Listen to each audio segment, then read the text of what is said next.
I'm sure Greta will never think that anything's enough. We're going as absolutely fast as we can. I mean, we're looking at 5 different approaches, all simultaneously, all trying to maximize their impact. Welcome to Sustainability in the Air, the world's first podcast dedicated to sustainable aviation. Our mission is to show the many paths to net zero for an industry that is one of the hardest to decarbonize. So, every week we speak with airline, airport, travel, and technology executives to help separate the signal from the noise. Whether you're a frequent flyer, an airline executive, if you care about sustainability, or just love traveling, welcome aboard. This is a show by Simpliflying, who have been helping build trust in travel for over 15 years. This season of the podcast is brought to you by Cerium, which is empowering the global aviation industry to reach a more sustainable future with the most accurate aircraft emissions data. The show is also supported by Carbon Click, leaders in managing carbon offsetting programs for top global airlines. Without further ado, here is your host, Shashank Nigam, CEO of Simpliflying. While Airbus has bet big on hydrogen for the future of sustainable aviation, my conversation with Amanda Simpson goes way beyond just hydrogen. We discuss SAF, we discuss electric aircraft, UAMs, you name it. I'm sure you will find this conversation very insightful.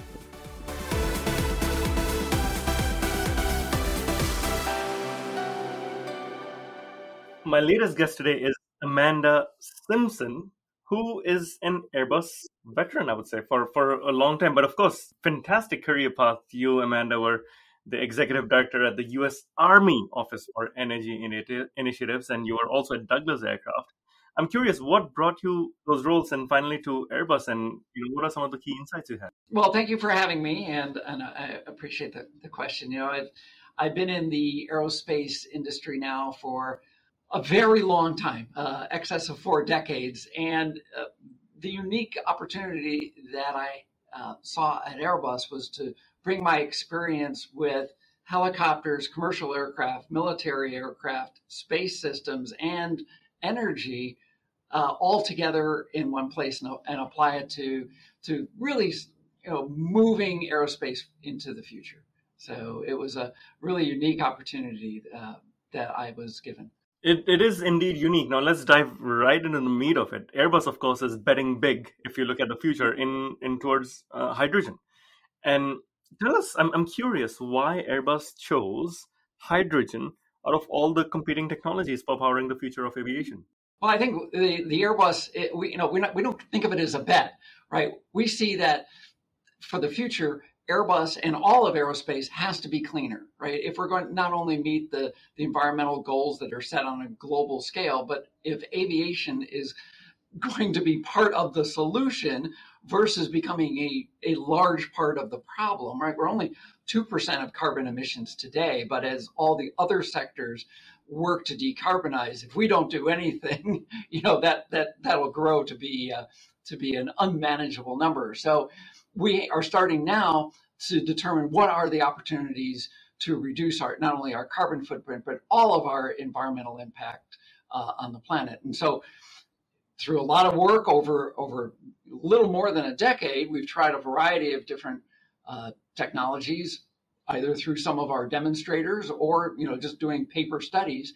And hydrogen has that potential that when you utilize it, all you get out is water, right? You take the hydrogen, you combine it with oxygen in the air, you either you burn it through combustion or you combine it with oxygen to get electricity. And the only byproduct is water. So you're not contributing directly to the environmental impact, negative climate impact. So we decided that that's the way that the aerospace industry has to go. We feel that we're going to continue to be a leader, a pioneer in aerospace technology. So we are pressing forward as hard as we can to meet some of the goals that have been set not only externally, but even more aggressive goals internally. So we're off and running at high speed. As always, but I'm curious, just digging into this a bit more. why hydrogen combustion over hydrogen electric powertrains, which are being developed by the likes of ZEROe, which actually just got FAA approval to do its test flight? Our hat was off, and we are absolutely supporting the efforts of ZEROe and Universal Hydrogen and the others who are leveraging the technology that's existing today. Right, they're leveraging components and materials, and modifying existing aircraft to do a little bit better than maybe a demonstration program. And so their efficiencies aren't where we think they have to be if you're going to have a viable commercial airliner. So hydrogen combustion, absolutely something that we see as critical. You can burn hydrogen in a jet turbine today. They're just not optimized for it. And all the major manufacturers have announced projects that are working on hydrogen combustion. But also we are absolutely in line with hydrogen electric, right? We just announced our progress on developing a hydrogen electric fuel cell pod that we're going to be testing in several years. That is really optimized for not only the new technology that we see coming, but also for the environment that a larger airliner is going to be requiring. So, we're looking at all of these things right now and pressing forward because we want to find out what's going to be the most viable solution that we can apply to that new, generation of airliners that we'll have to, start building in the next, within the next several years. Right. And that's encouraging that you're looking at all technology and then supporting the ecosystem as well. Related to that, of course, Airbus initially showcased an all-electric E-fan at Farnborough. I remember as long ago as 2014, which then evolved into the hybrid electric project. Do you still see electric or hybrid electric as a viable or an area of interest for Airbus? Well, I mean, we know that a battery electric is going to have its place in aerospace but because of the battery issues with regards to weight and energy density, it's very limited. So you're going to see some of the upcoming electric vehicles for advanced air mobility, just a few seats, a very limited range, very limited payload. And we're working on those.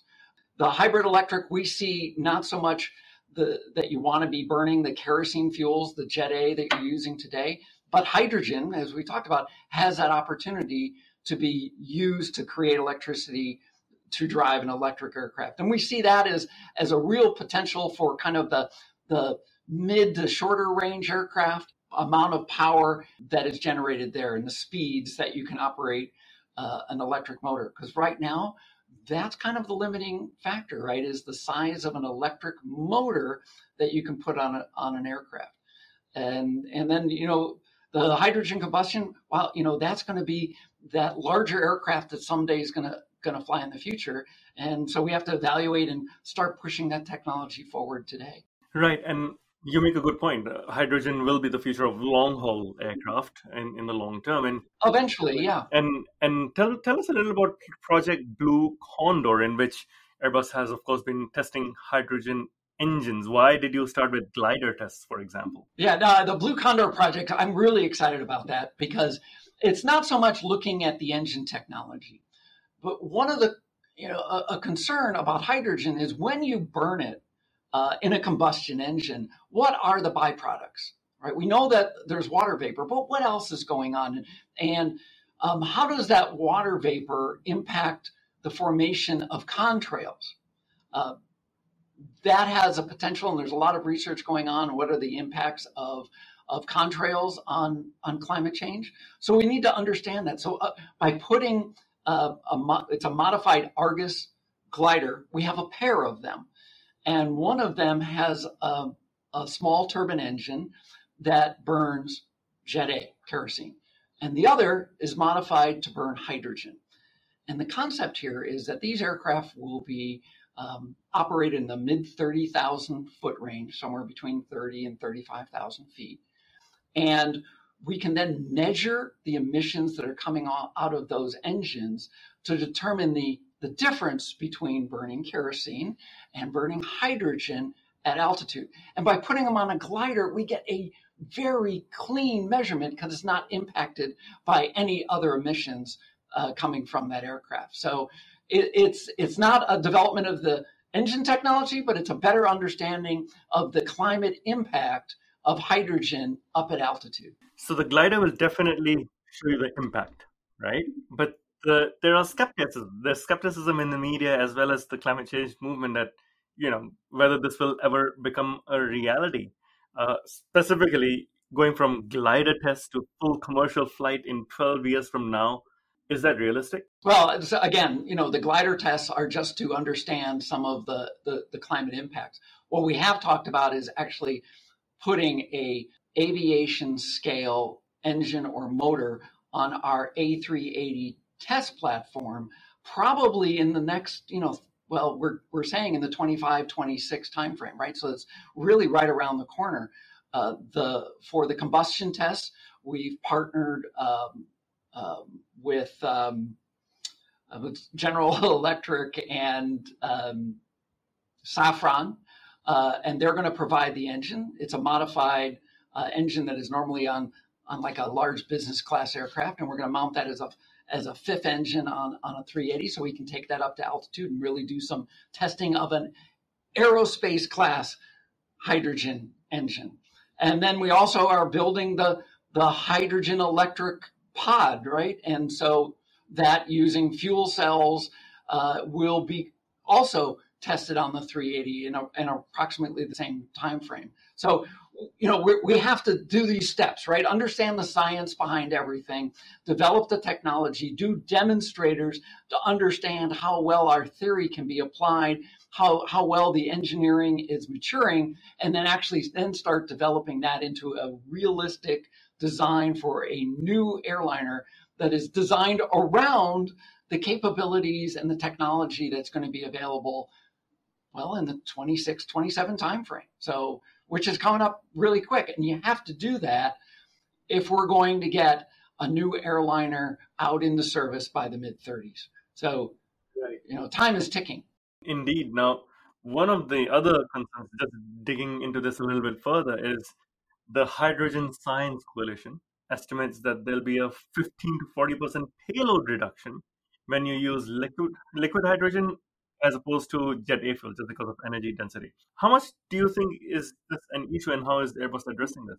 Yeah, so it's an interesting trying to evaluate or equate jet fuel to hydrogen. There's a couple of issues. First, for every unit weight of hydrogen, so a kilo of hydrogen contains 3 times as much energy as an equivalent unit of jet fuel. 3 times as much, right? So you only need about 1/3 of the weight of fuel to carry the same amount of energy in the aircraft. Now, on the bad side is that hydrogen takes up more volume, so that even after you compress and you liquefy that 1 kilo of hydrogen, it takes up 4 times the volume of jet fuel. So the issue is not one of weight, but of volume. And to have a liquid hydrogen tank, which is a cryogenic, super cold, so it's the weight of the tank itself that becomes the issue. Now, if you're going to try to put all of that into an existing airframe, you're going to pay a payload penalty. However, if you design the aircraft from the start to meet a particular performance parameters, right, range and payload, based on a hydrogen based propulsion system, you don't pay the weight penalty because you put all of that into the design right from the beginning. So while those numbers that you quoted are based on taking an existing aircraft and trying to modify it for hydrogen, what we're talking about is a clean sheet design that right from the start is focused on sustainability. So just digging into that then, clean sheet design, of course, carrying hydrogen is much more, it takes much more volume. So are we talking about blended wing design? What are we looking at? Of course, Airbus released some very pretty concepts earlier. Yeah, so I mean, with a clean sheet design, there's lots of things to look at, right? And I think the one that caught the attention was the blended wing body, which provides more volume for its wingspan. Certainly, it has some advantages, but it also has some manufacturing issues that have to be addressed. It could be, we expect it probably will look more like a traditional tube and wing, but we, haven't made any determinations on that. And then the question becomes you're not going to put liquid hydrogen in the wings like we store fuel today because of its cryogenic properties. It's best stored in a spherical or a near a cylindrical tank. So the question becomes, where do you put that, right? Do you put it under the wings in large pods? Do you put it in a cupola up on top of the passenger compartment? Or do you just say the aircraft's going to be longer and a section of the fuselage at the rear is going to have that energy storage in the hydrogen tanks? So we're looking at all of those things. But, and here's the interesting part, when you take the fuel out of the wings, you no longer they don't have to be fuel tanks anymore. So now you can optimize the wings for aerodynamics. So regardless of which way we're going to go, you're going to see a very different looking wing. It's going to be thinner, it's going to be longer, it might be more flexible. And through our Airbus advanced wing program, we're going to be flying, we expect later this year, our high ratio wing that actually has advanced capabilities in it. The outer third of the wing moves in flight, so you can adjust its angles, and it is looking at a much, much more efficient wing. So there's a lot of other things that are going to be come into place when you start with that clean sheet design. Right. This is quite exciting. By the way, it's the extra performance wing. The extra performance wing. I'm looking forward to seeing it come out. Okay. Now, infrastructure challenges are not related just to the aircraft, but also the airport, because storing hydrogen, transporting hydrogen is very different from an airport perspective. For example, think of a large 50 million passenger sized airport like Toronto Pearson, which used to be my former home airport. That would have to allow the equivalent of a new airport terminal to store hydrogen.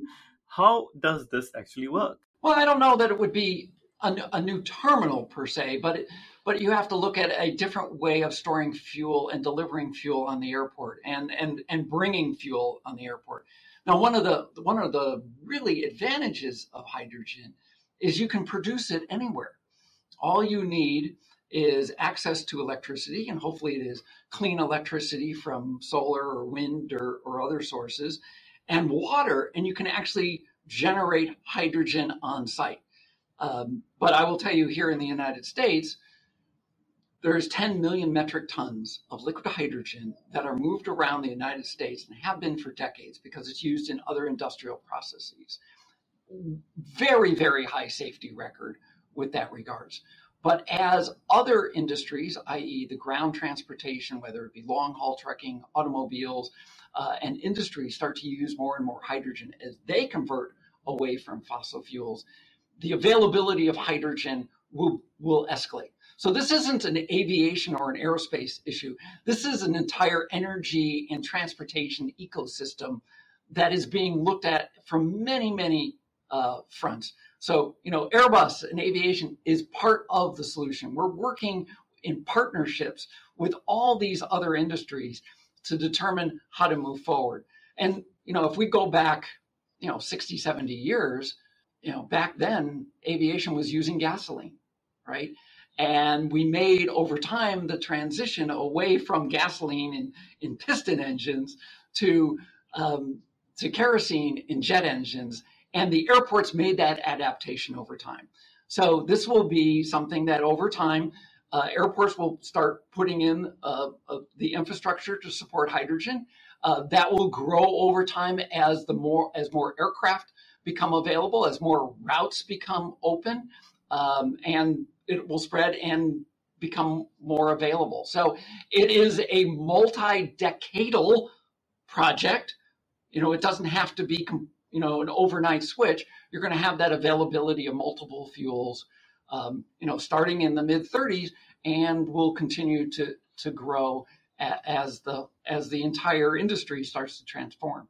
Right. So I think this is a good way to frame this situation, right? It's a long-term bet. We are working towards it. This is a very long-term issue. This is not going to be solved in the next 5 to 10 years, but we have to start today if we're actually ever going to reach those goals.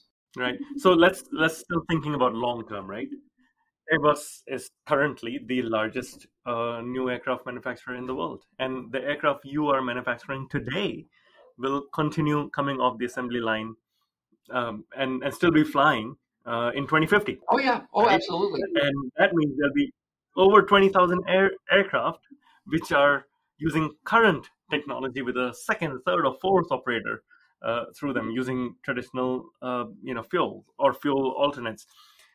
What do you say to the argument that the only realistic solution here is SAF, and that hydrogen-powered aircraft will only make a small dent in the race to net zero? So let's talk about SAF, which is often is abbreviation of sustainable aviation fuels, and there's a couple of different types underneath, and so let's talk about them because they are the near-term solution, but they also have a way, and they will grow and develop for a longer-term solution. So let's go back to that.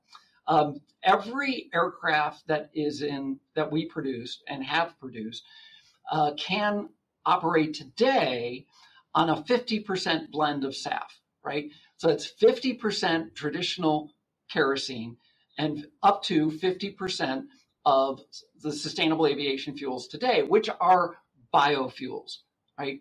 Their carbon comes from the biosphere, whether it's oil from cooking French fries to solid municipal waste to the forestry clippings, but it's very much a biofuel dependent. Now, our goal is by the end of this decade that every aircraft that we produce is compatible with up to 100% sustainable aviation fuel. But here's the limitation with these biofuels. There's a couple. One is that you cannot reach net zero with them because while you are taking, you're still emitting all the carbon dioxide, nitrous oxide, sulfuric oxide, carbon monoxide, soot, and all those things are still coming out of the tailpipe of the aircraft.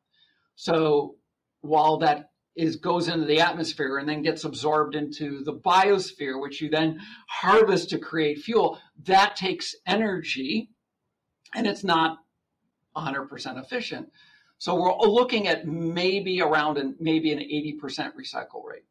So for the other 20%, you have to look at different types of offsets, right? Direct air carbon capture, planting more trees. There's a variety of different ways, but you can never quite get to net zero. So the transition to hydrogen that eliminates the need to tap into the biosphere is going to be necessary. For the second reason as well, is you don't want the demand for bioproducts to turn into aviation fuel to compete with food, right? That's where we want our biosphere to support our food production. So in the long term, you go from those biofuels to what we call power to liquid or synthetic aviation fuel that uses hydrogen, again, combined with carbon pulled from the air through those direct air carbon capture facilities. And if you take hydrogen and carbon, you can put them together to make artificial and synthetic hydrocarbons. So you can actually create a synthetic fuel. Again, that still takes energy, but now you're not using the biosphere to create that energy. So there is going to always be a future for that because the 30,000 airliners that are in operation today, between us and our competition, the 15 to 2,000 aircraft that are coming off the line each year are going to be in operation for decades. I mean, our aircraft last 20 to 30 years. So we have to having those type of sustainable and synthetic fuels has to be part of the long-term solution. But as we develop the capabilities, the technology, and the experience utilizing these clean fuels like hydrogen, they're going to start moving into that market. And as those aircraft retire, we can start to replace them with these cleaner aircraft. And then again, over decades, and it's a long time, we will eventually end up with a clean fleet. But we're talking many, many, many years in the future. Right. It's very well distilled. Thank you. Thank you for digging through it and explaining it step by step. And you're right. We are looking at the long term here. One of the other interesting developments is, of course, eVTOLs. And Airbus has been involved. Do you feel, that's a niche, or is it something that you're seriously looking at? Yeah. So, I mean, eVTOLs have an interesting place in aerospace, right? So, we flew the Vahana aircraft several years ago, which was a single seat, all electric battery aircraft, completely autonomous. We tested what we called the city Airbus, which was a 4-seat, larger eVTOL. I called it the world's largest quadcopter because that's kind of what it looked like. And today we're working on the city Airbus next generation, which is has 8 propellers, no moving surfaces, and that is being assembled now. And we're hoping to have first flight before the end of this year. And the idea there is, we're looking at a 4-seat aircraft, and it would replace some of the ground transportation that is still dirty, right? So when we can start using battery electrics in that very small, limited payload and range, then you start replacing some of the fossil fuel burning vehicles. So that's where you start, and you open up some new ways to use the third dimension in transportation, particularly around cities. So we are working on that. We're going to see some things hopefully soon. Again, very exciting as we really expand the how aviation, how aerospace impacts our lives, which has changed society immensely since it came into existence just over 100 years ago. Absolutely. Now, looking ahead to 2050, do you think net zero for aviation is realistic? Are we doing things at the right speed? Should we be going faster? Greta keeps saying it's not enough. Well, yeah, I'm sure Greta will never think that anything's enough. We're going as absolutely fast as we can. I mean, we're looking at 5 different approaches, all simultaneously, all trying to maximize their impact. We talked about sustainable aviation fuel, right? We got to get as much sustainable aviation fuels as we can into the market.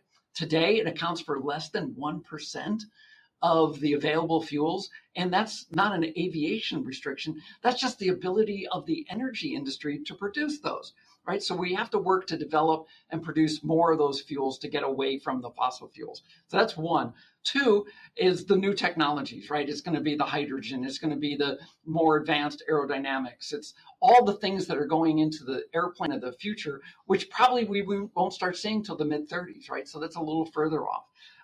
It's utilizing advanced artificial intelligence and computing techniques in the air traffic management systems so that each flight that we have is optimized and sustainable to the maximum extent that we can, right? We, for those of us who've flown, right, we've sat on the airplane with the engines running on the ground. Not a good thing, right? So how do we optimize to get away from that so you don't start your engines until you can go directly to the end of the runway, take off and climb right to your most efficient cruise altitude without any mid-level level offs. And the same thing on, afterwards. So, a lot of technology is going into just how we operate aircraft. The fourth way, I talked a little bit about the offsets, right? Ways to offset the current emissions. And that's going to continue to some future as the others develop. And then the 5th way is something that the airlines are doing today, which is starting to replace and update their fleets with today's aircraft. The aircraft that are coming off the production line today, when you compare them to the aircraft of only 5 years ago, they're 15 to 20% lower emissions. So fleet replacement, whether it's with these cleaner aircraft today or the new technologies in the future, are key to reaching that 2050 goal. So all 5 of those things have to be employed at the same time to get to net zero. And we are absolutely not, and not just us. I mean, the whole industry is working together to try to meet this goal. And we've made that commitment. Yes, it seems to be a long way off, but by golly, it is just around the corner. Very well summarized. Thank you so much, Amanda. You summed it up very, very nicely in a structured manner for me. Now, the final bit of this interview is what I call the rapid fire round, in which we get to know you a little bit more, and most audience, outside of Airbus would not have until now. So we'll start with something simple. What's your favorite book? So a book I read long time ago and really inspired me is Jonathan Livingston Seagull. I just, that and a book that came out later called The Reluctant Messiah by the same author. Oh my God, it just, they took me and said, I need to fly. And I've been a pilot for 43 years and just love it. Exactly. Transformational. I agree. I received that as my 16th birthday gift from one of my best friends, and I still have it with me. What about your favorite airline? Oh, well, I'm sorry, I cannot. Come on, you can say a favorite that you don't often fly, which you really enjoyed flying. No, I'm just going to avoid that. I'm literally looking out the window at Dulles International Airport, and there's almost every airline you can think of. And I'm not, of course, the ones that operate Airbus aircraft are going to be very high on my list, quite frankly. So. Well, you are in Washington D.C., so we can expect you to be politically correct, so that's fine. Well, after 8 years in the Pentagon, and you mentioned my time as the executive director of the Army Office of Energy Initiatives, but I also spent 2.5 years as the Deputy Assistant Secretary of Defense. So, right, you have been at the Pentagon as well. What about your favorite city? I love DC, but sometimes either of those are not the best in certain weather conditions. I will tell you that I lived 20 years in Tucson, Arizona, and I love Tucson, Arizona. I've heard great things about it as well. I've not been. I would love to visit sometime. What about your favorite movie? If I put that on, I would say The Right Stuff. Again, something that inspires me. I got to meet some of the people who were represented in that movie over my interaction with aerospace. And again, space travel, pushing the envelope, just exciting stuff. So yeah, The Right Stuff. Now, of course, you're a very learned person. You know how to fly. You've worked in government. You've worked now in manufacturing. Everything. What is something you still want to learn? I guess I want to learn how to relax and slow down. There will become a time for that. It's not now. As I said, we're rushing forward with all the, getting all these new technologies developed. But one day I'm going to have to learn how to relax. R&R is definitely needed and highly, highly encouraged. Who do you look up to? I will tell you that my time in the Pentagon really inspired me. So I do look up to our warriors around the world who are ensuring that we have the ability to pursue all these technologies and live the lives that we do. They have literally pledged their lives so that we can do what we do. That's heartfelt, definitely. And finally, what is the best advice you've ever received? So a CEO I used to work with, she told me, and something that I've embraced is when leading other people, the best way is to share with them, share your ideas and share your passions so that they become their ideas and their passions, and then they embrace and move forward. So that was one of the best pieces of advice that I've actually embraced very much over my career. Well said, very well said indeed. Very inspiring. Thank you. I think you're an optimist like I am. And it's great to see you put in practice every single thing you've worked on in your career now at Airbus and making the future of flying better and more sustainable. Yeah, to be an optimist, one has to believe in the future, and I absolutely believe in the future. Absolutely. Thank you, Amanda. Is there anything we haven't spoken about that you wanted to share? I think we've hit the highlights. So, thank you very much, Amanda. It was a pleasure speaking. All right, my pleasure as well.